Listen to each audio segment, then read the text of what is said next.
Produit par Binge Audio.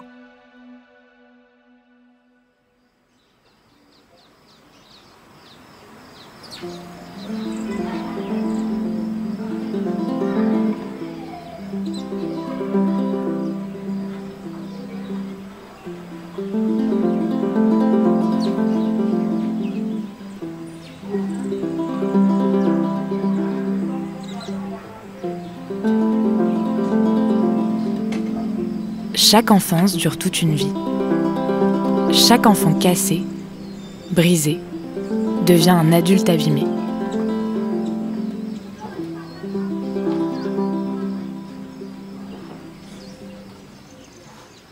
Ces mots, ce sont ceux de l'historien David Hill, dont l'histoire rappelle ce qu'a vécu Christine. Lui est né au Royaume-Uni et a été exilé en Australie, comme des milliers d'enfants entre 1946 et 1974. Dans l'histoire des enfants de la Creuse, pendant cette période qui a duré plus de 20 ans, 2015 enfants ont dû quitter leur foyer et quitter leur famille. Certains étaient des nourrissons, d'autres presque majeurs. Tous ces exilés n'ont pas vécu ce départ forcé de la même manière, selon leur parcours, leur âge, leur environnement familial. Mais quand on s'intéresse plus précisément aux détails de ces histoires, on trouve souvent un socle commun. Les mêmes traumatismes, les mêmes séquelles psychiques, qui prennent tous leur origine dans la séparation avec leurs parents, avec leur île. Une séparation imprévisible qu'on n'a pas pris soin d'expliquer aux enfants.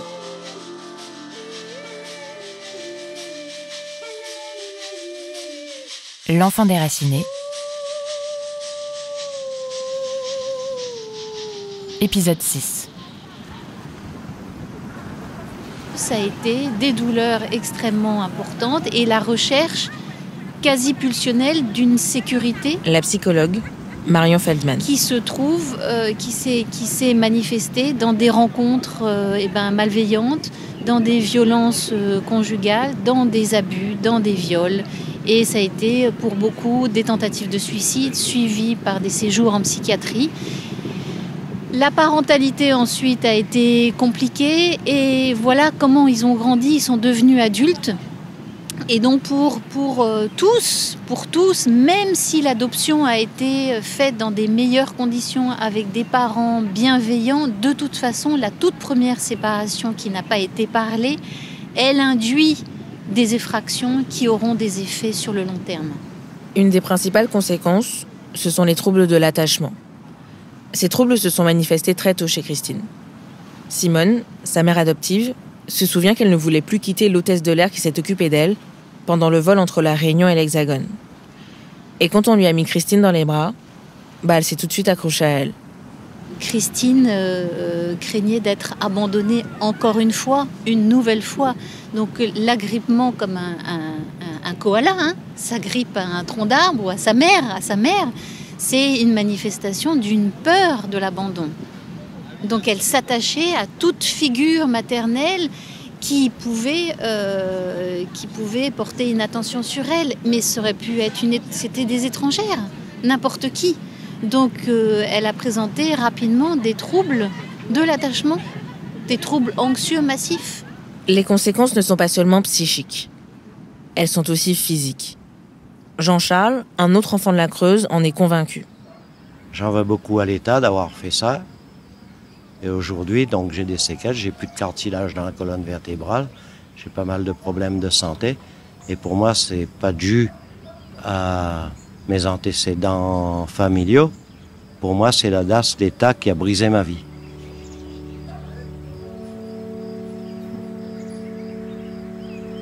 Parce que dans tout ça, on a du stress, on réfléchit, on pense, on n'est pas bien. Et donc tout ça vous engendre des maladies.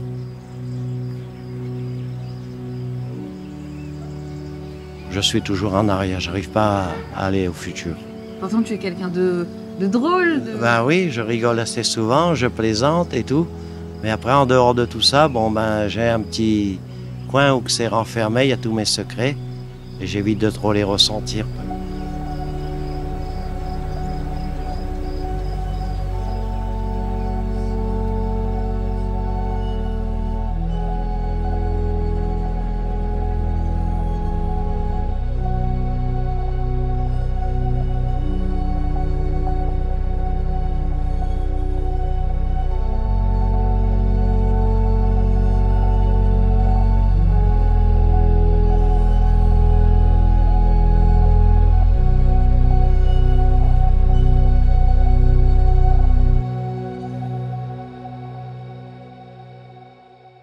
Rien ne semble pouvoir combler totalement les blessures de ces enfants exilés. Mais des initiatives, des décisions parviennent à panser quelques plaies.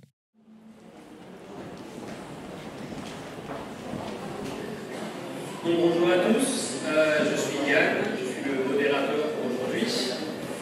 Bienvenue à cette conférence sur la réconciliation organisée par la FED. Au cours du voyage, la FED a organisé une série de conférences, avec une grande partie des experts qui ont travaillé sur les enfants de la Creuse. Ça s'est passé à la mairie de Saint-Denis, le chef-lieu de la Réunion, dont la maire, Erika Barège, est une ancienne ministre des Outre-mer. Elle a aussi été députée de la Réunion. Et c'est à cette époque, en 2014, qu'elle a porté devant l'Assemblée nationale une résolution mémorielle. Un premier pas pour que cette histoire des enfants de la Creuse soit reconnue.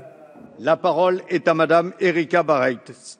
Dans ce texte, l'Assemblée nationale demande à ce que la connaissance historique de cette affaire soit approfondie et diffusée.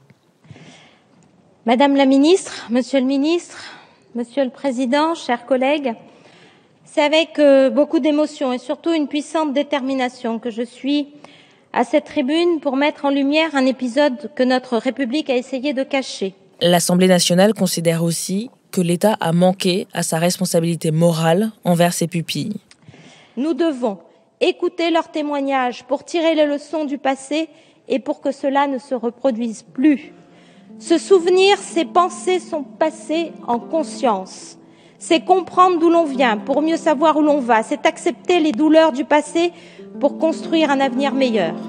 Aimé Césaire disait « Un peuple sans mémoire est un peuple sans avenir ». Alors ensemble, souvenons-nous et construisons un avenir dans la dignité et la fraternité, autour d'une République refusant l'assimilation forcée et préservant la richesse de sa diversité.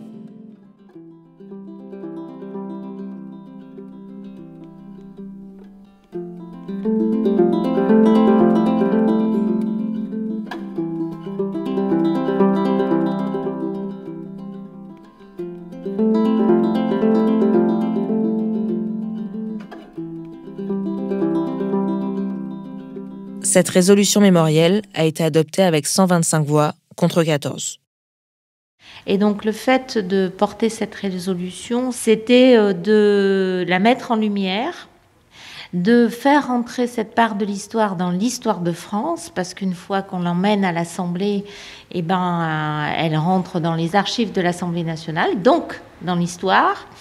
Et puis aussi, c'était comme un acte de réparation, la réconciliation. S'il n'y avait pas eu cette résolution, il n'y aurait pas eu la visibilité, il n'y aurait pas eu la possibilité pour eux d'avoir la légitimité de la parole, parce que ce n'était pas comme s'ils n'avaient rien raconté pendant toutes ces années.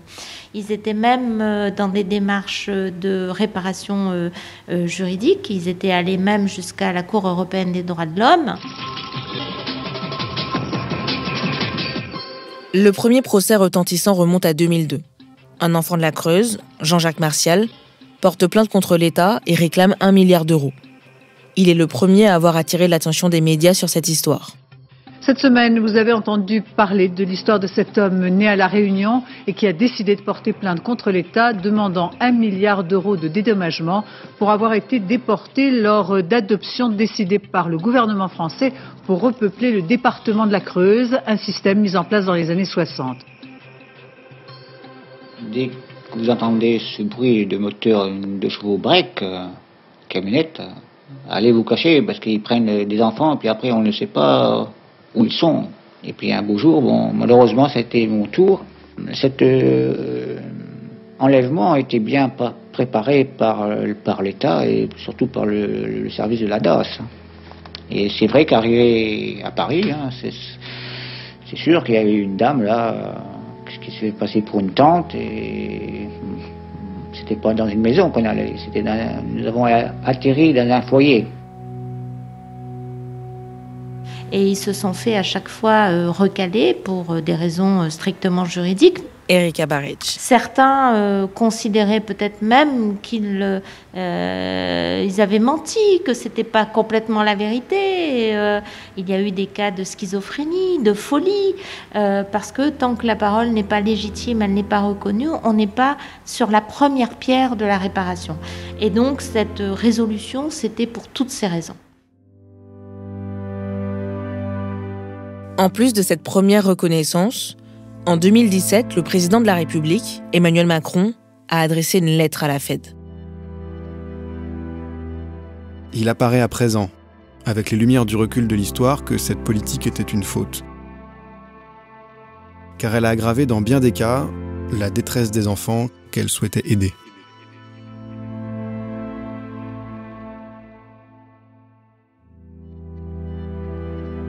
La Fed accorde une grande importance à cette lettre.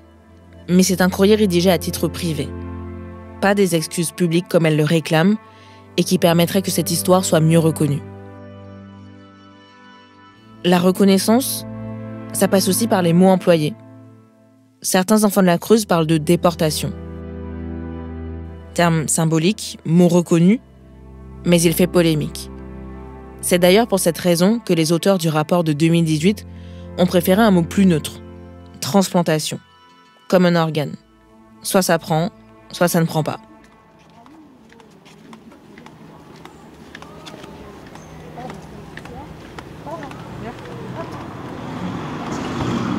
Pour certains enfants de la Creuse, ce départ s'est bien passé, car leur vie sur l'île était compliquée, ils étaient parfois maltraités, y compris dans les foyers d'accueil.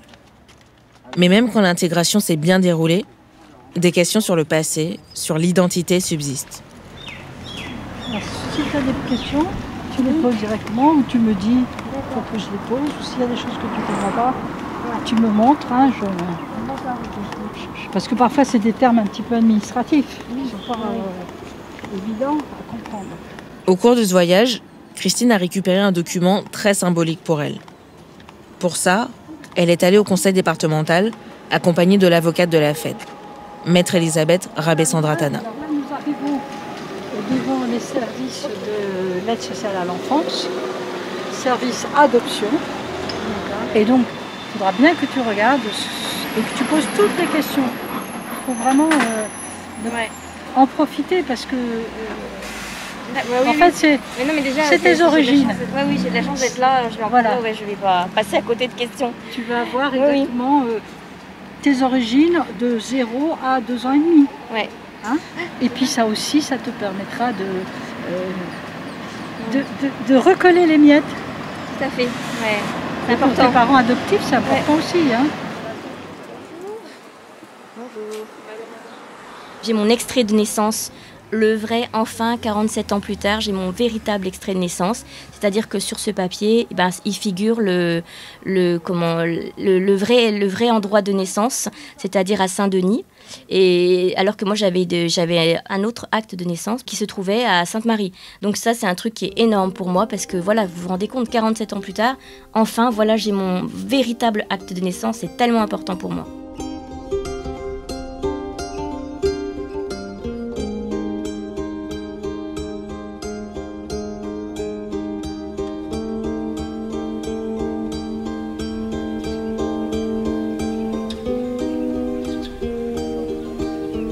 Sur les 2015 enfants déracinés, seuls 150 savent qu'ils font partie de cette histoire. Ceux qui veulent, comme Christine, accéder à des pièces de leur dossier peuvent compter sur l'aide de l'avocate de la Fed. Pour que l'affaire des enfants de la Creuse avance, Maître Rabé-Sandratana a également saisi le défenseur des droits en juin 2020. C'est une autorité administrative indépendante qui doit veiller à la protection des droits et des libertés. Cela permettra d'avoir une autre analyse que celle de l'IGAS, l'Inspection générale des affaires sociales.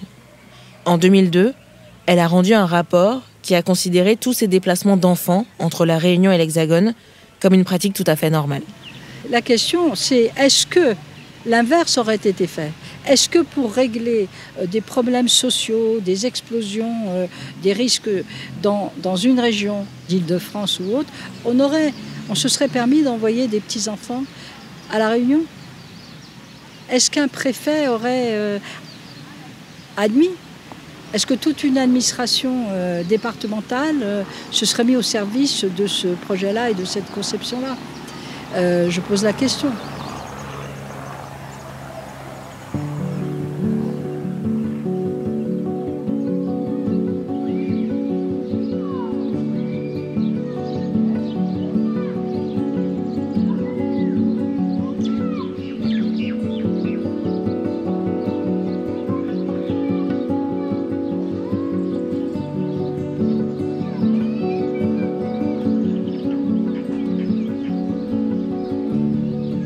Comment faire pour transmettre cette histoire et surtout comment la faire exister dans nos mémoires?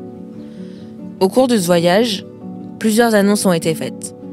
L'inauguration de 2 lieux de mémoire en Creuse et à La Réunion, l'installation d'une plaque commémorative à l'aéroport d'Orly, ou encore, et c'est une priorité, la mise en place d'une autre commission, qui prendra en compte l'aspect juridique et psychologique, ce qui n'était pas le cas dans la première. Le but de cette commission serait aussi d'améliorer le droit de l'enfant. La transmission, ça passe aussi par l'éducation. Il existe désormais une synthèse du rapport sorti en 2018 sur les enfants de la Creuse. Et les enseignants d'histoire-géographie auront aussi un support pour savoir comment enseigner cette histoire.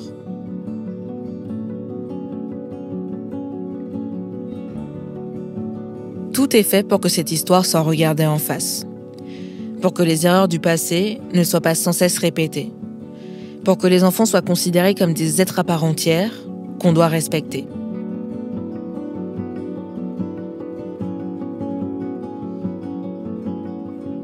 Mais en 2018, la question de faire venir des enfants ultramarins dans l'Hexagone s'est de nouveau posée. Cette fois-ci, ça concerne des mineurs isolés de Mayotte, autre département français situé dans l'océan Indien, comme La Réunion.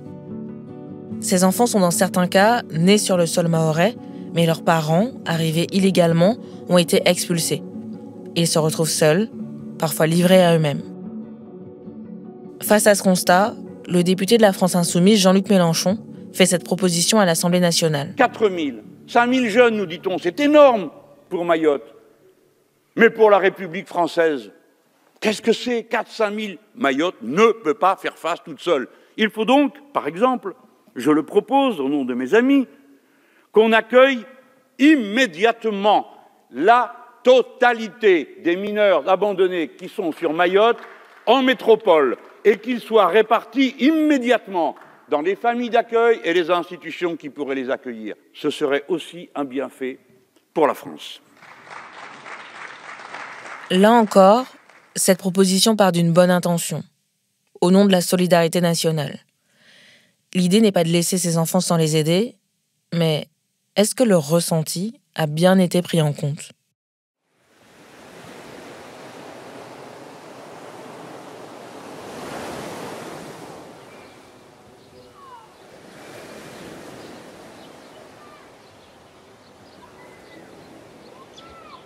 Christine a réussi à assembler les pièces du puzzle de son passé. Certes, il en manque, mais maintenant elle sait d'où elle vient.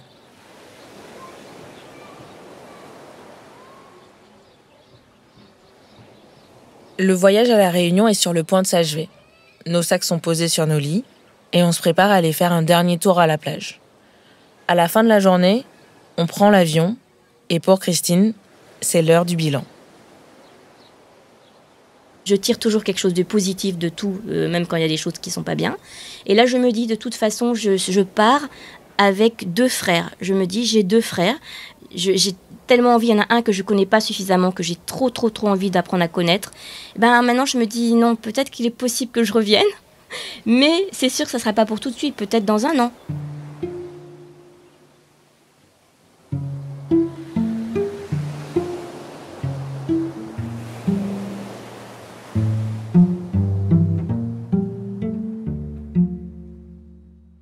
Pour moi aussi, c'est le moment de passer en revue tout ce qui s'est passé.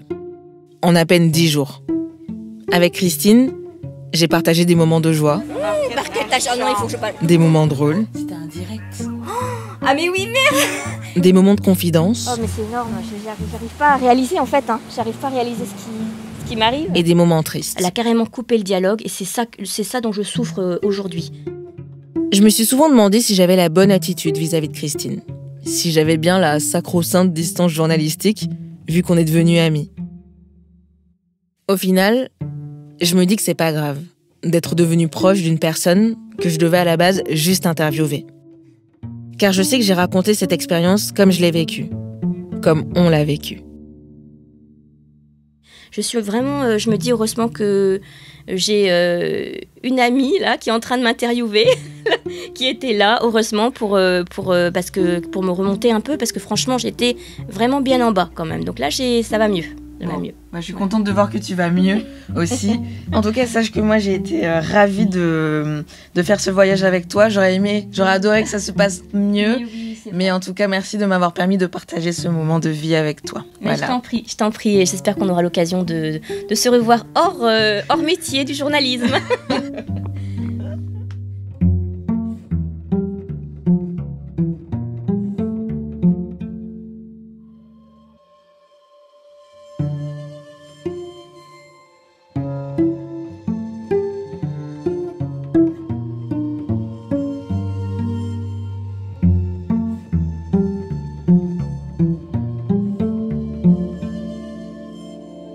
Depuis que Christine est revenue de La Réunion, ce n'est pas simple.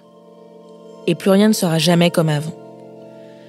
Ce voyage l'a beaucoup chamboulée et la relation avec sa mère biologique ne s'est pas du tout arrangée. Mais elle s'accroche tant bien que mal pour se reconstruire, pour aller de l'avant, pour vivre une vie plus paisible. Et je la trouve très courageuse.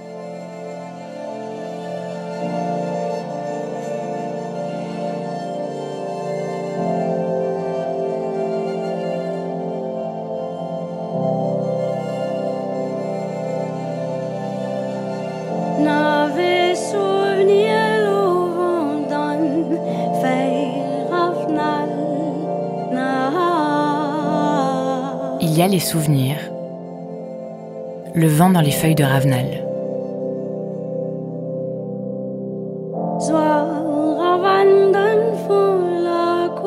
Les joueurs de Ravenne au fond du jardin.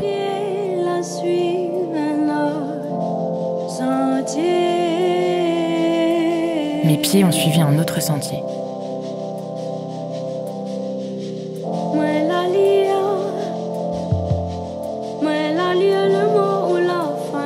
J'ai lu et relu les mots que tu as semés.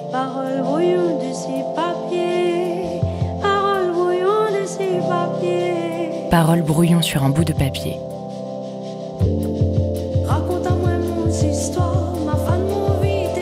Raconte-moi mon histoire. Je sème ma vie ici même. Je trouverai le chemin, quoi qu'il advienne.